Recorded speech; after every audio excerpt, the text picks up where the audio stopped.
Morning! Ayan nga po, dumating na ang aking delivery ng mga soft drinks. Ayan po, ilalabas na yung mga basyo. Medyo marami na po dahil nga sa 1 week na po akong hindi nakapag-order. Ayan po, medyo magulo. Marami na rin mga kulang-kulang sa aking mga inumin. So, ayan po. Mga basyo ng soft drinks, mga dibote. Siyempre malaki at saka yung maliliit.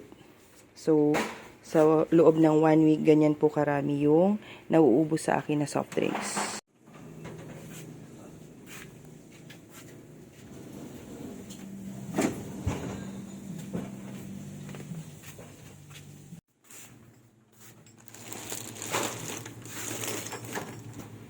Ganito nga po kasikip yung aking tindahan. So, pag maglalabas ng mga soft drinks ay medyo mahirap. Pero, syempre doble ingat na lang po. Yan nga po, yung mga nabasyo ko na soft drinks na ipapalit nila.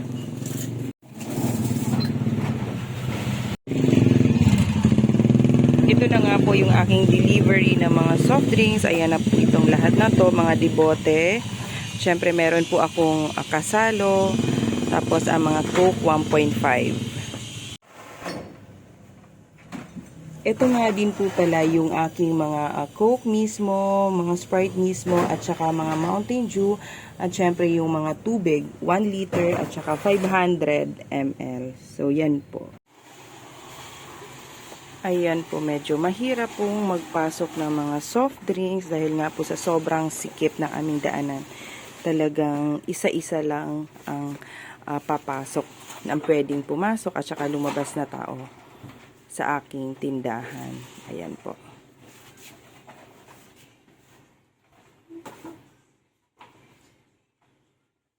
Ito na lang po yung natira sa akin na soft drinks. So, inalis nila ito doon kasi yan po yung iibabaw na dito sa mga soft drinks na to para maging sila yung unang maibenta. Kasi nga po, importante po yung first in, first out.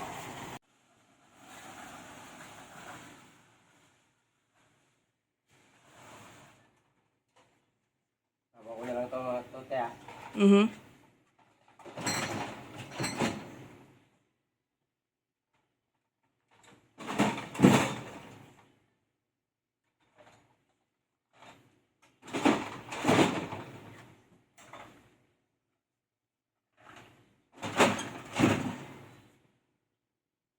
Tapos ito, kuyang dyan lang sa ibabaw. Ayan.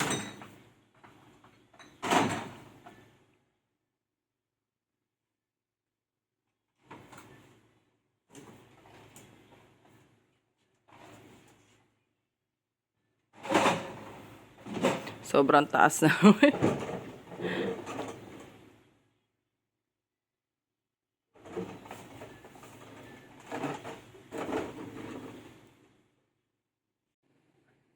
Yan nga po, tinanggal niya yung nakalagay dito dahil ilalagay niya na yung bago para yun yung mas maunang mabenta. Ito din po, so nilalagay na yung mga Coke 1.5 na bagong deliver. Ayan. Yung ito naman yung natira na deliver nila last week. Opo.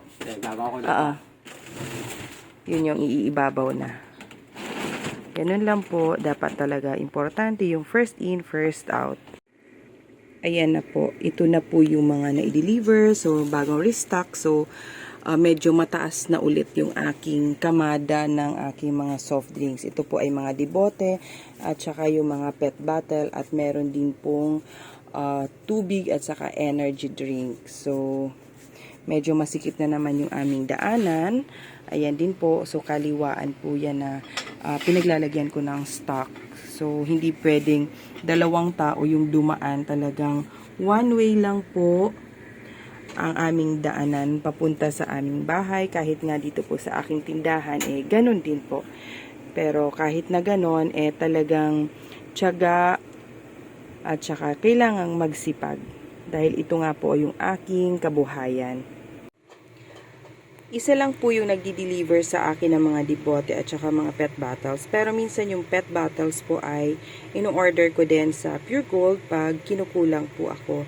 Kasi yung pagpasok nga po dito sa aming subdivision ay may bayad. Kaya talagang isang beses lang ako sa isang linggo magpa-deliver para kahit papano makatipid sa bayad po sa bill. Ano yan? Okay, sige.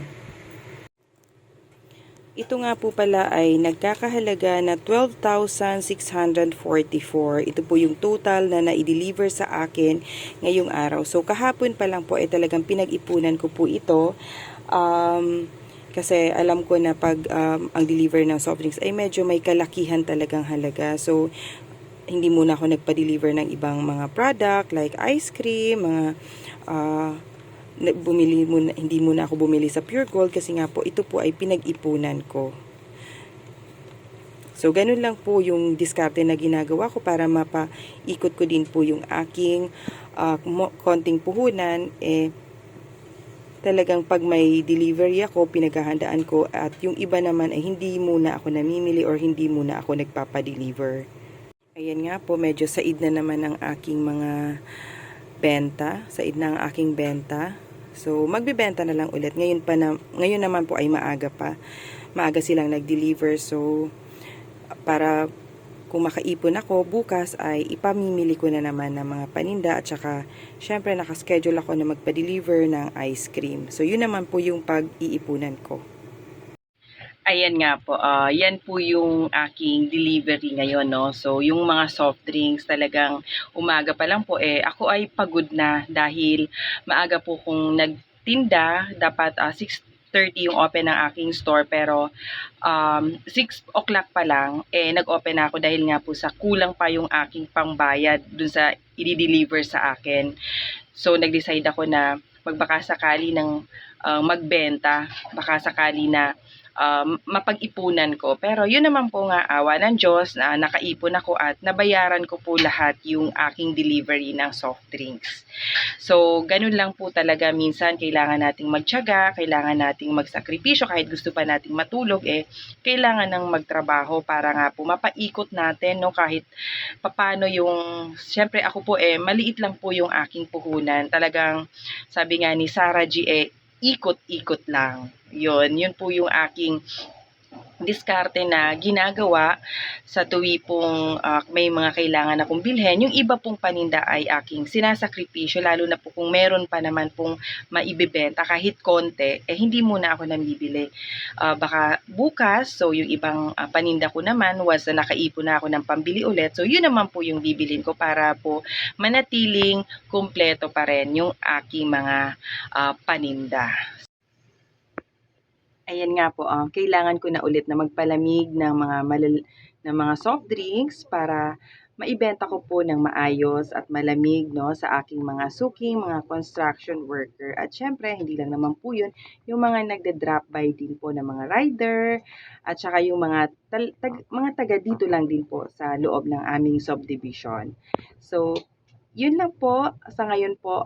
Siguro ang isa po sa importante din po, no, na i-share ko, ayun nga po, mga soft drinks ay kailangan po ay first in, first out. Talagang importante po yun para syempre wag po tayong mastakan ng mga soft drinks kasi sayang naman din po kung ito po ay mag-expired.